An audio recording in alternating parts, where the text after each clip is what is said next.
In a historic part of New Zealand, we find Featherston author Mike Ledingham, who has launched a sequel to his first book, Once a Grunt. The new book is called Always a Grunt and marks a new stage in Mike's journey as a writer. Mike lives in the South Wairarapa town of Featherston, and we visit him there before the book's launch in nearby Carterton. Mike's home is a small cottage on a quiet street facing the bush-covered range of hills near where a 6-kilometre rail tunnel takes commuters to the country's capital, Wellington. The interviewer is Mike's brother Peter, who is also his editor. So my name is Peter Ledingham, and I'm the brother to Mike Ledingham, who's the author of this book, Always a Grunt, which is a sequel to his first book, Once a Grunt. And so we're just going to talk to Mike about his book. So Mike, there's elements of Always a Grunt that come through from Once a Grunt. There's similarities between the books, aren't there? Yeah, certainly is. And can you tell me about those similarities? Well, you use the same characters and the same humour that we had. I mean, I think in the army the currency was humour, camaraderie and aroha between the soldiers themselves, and I think it all comes through in the stories, and right. People can see that for themselves, yeah. But in Always a Grunt there are also some stories that are different from the stories in Once a Grunt, aren't there? Yeah, well, as we meander our way through life, you have different experiences, and you know, you can bring those to bear on stories, and I felt there was two stories there that needed to be told, you know, and I think you'd agree that. Yeah, so tell me about those two stories. Well, one's about the death of my little girl, yeah, and the way the Maori community came, and because my wife was Maori, and even though she wasn't from their tribe or iwi, they just gave, you know, came with aroha and love, and just gave everything.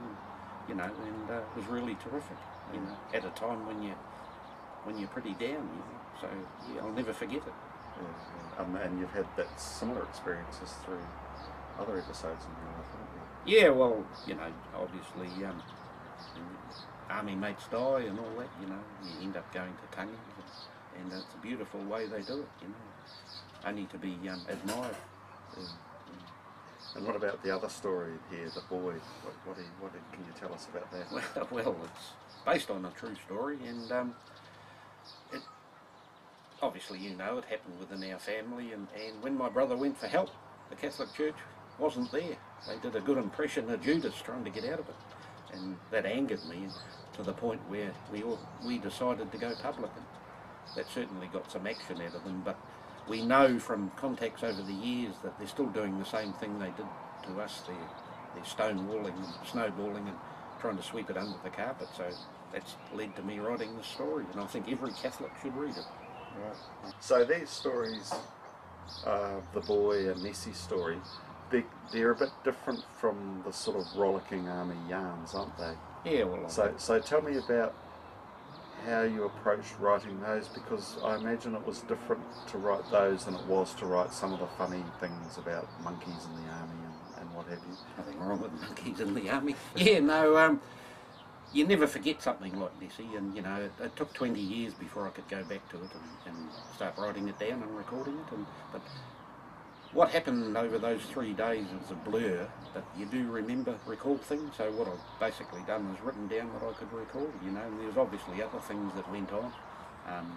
You know, at the cemetery, we sponsored kids' league teams, and at the cemetery the league club had bought their kits, and as we carried her coffin to the grave, well, the kids did the haka and all that sort of stuff, you know, that was going on as well. But just for Nessie's story, I decided, because the dog actually howling outside was the one that's probably the cause of Nessie's story, you know, because she did, you know, that actually occurred, and yeah, and the dog obviously was grieving, you know.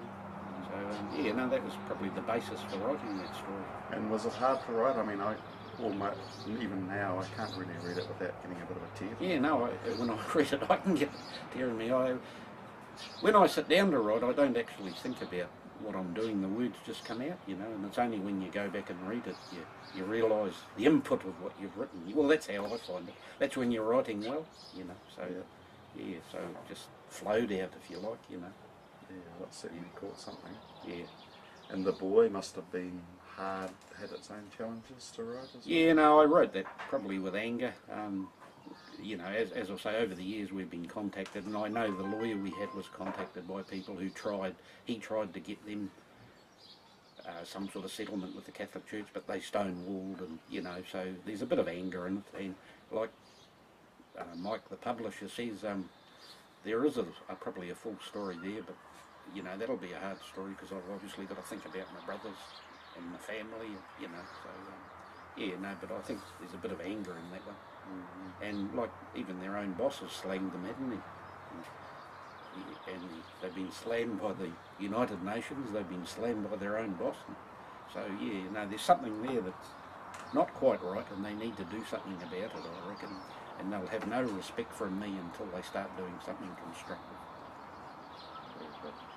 And so, moving on to lighter things, we're about to launch Always a Grunt, but it's been out and about already, and you've had some good feedback. Yeah.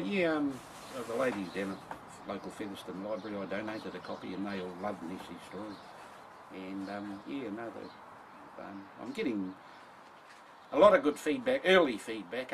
Obviously, it won't be everyone's cup of tea, especially the army stories, you know. But yeah, I think there's something there for everybody, isn't there? You know, I don't know how many you've read, but I think there's a story there for everybody. Yeah. All right, Mike. So this is your second book, 2 books under your belt. We could start calling you an established author now.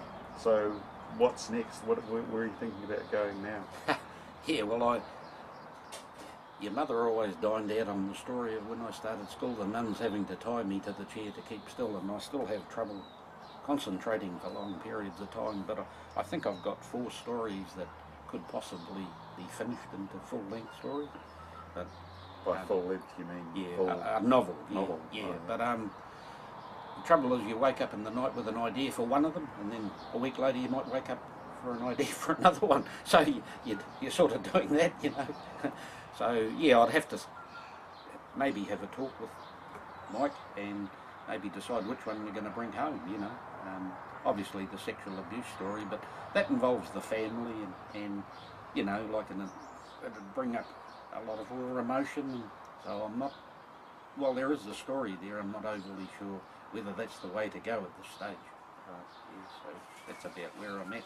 But you know, there are some good stories. Most of it concerns, the others concern old soldiers, and you know, one of them's about a young bloke who does national service and he ends up going to Vietnam, and I'm probably halfway through that one, and another one's about a retired old bloke who gets into a bit of trouble and goes bush in the South Island down on the west coast.